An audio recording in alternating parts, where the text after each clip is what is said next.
Hi, my name is Kenton Leithold, and I'm going to talk to you today about some beneficial technology to use in your humanities classroom. When COVID came on the scene 2 school years ago, it really forced our hand as educators and made apparent the capabilities we have to reach students outside the classroom. I started teaching 5 years ago, and just in the short amount of time that I started teaching, it seems like the walls of the classroom have really come down, meaning we can reach students pretty much no matter where they are. And I guess that's the one good thing that came out of COVID, is that it became obvious that there's ways for us to reach students and then also different learning styles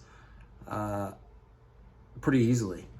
So the first thing that I would recommend, and I'll obviously put these links in the document, is some sort of platform where you can have a home base, some sort of learning platform. Google Classroom is a good one. Canvas is one that's pretty popular. My school district uses Microsoft Teams. Some place where students can do work, turn in work, where you can kind of manage your classroom digitally or virtually, however you want to look at it. And a lot of those programs are free or easy to access with whatever computer you have. That's the first thing, having some place to go that you can communicate with students and pretty much organize everything that you're going to do. The next thing that I've used in my classroom, especially since COVID came, I guess all this stuff is Padlet.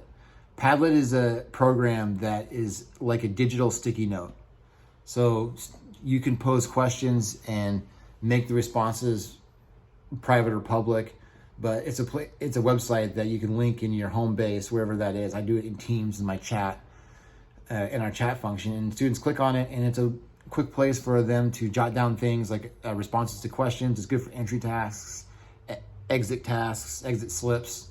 I've used it a lot for like a digital exit slip and made them private. So if students had questions about things or needed help with something, they could quickly reach me or do a quick Padlet, and I could help them out. It's really pretty slick and a good place for beginners to go access some of the other tools available to us. The problem with the technology world is that it's infinite. I mean, there's so much stuff out there that you can almost get lost and overwhelmed with what to do and what to use.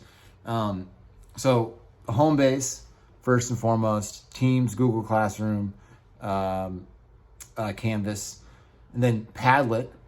It's a great tool to use within that. And then the final thing that that you have to obviously talk about is, how do you communicate with kids when they're not there? Zoom was the way that I think we all did that.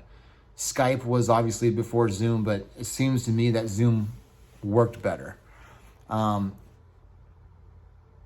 Those three things, honestly, the first and the last one, is all you really need to communicate with your students when they're away from you. What's nice about Humanities is that we do a lot of writing, and these programs allow you to communicate with students. So I can talk to a kid virtually and read the paper at the same time. I can edit it and they can see it in real time through Teams. So I mean, you really can create an interconnected classroom without being in the same room with each other. I think that's it's valuable, and even better is that not every student learns the same. And when we can use some of this technology to communicate, use it to our advantage, we can access more learners and give more learners a chance to succeed. Thank you.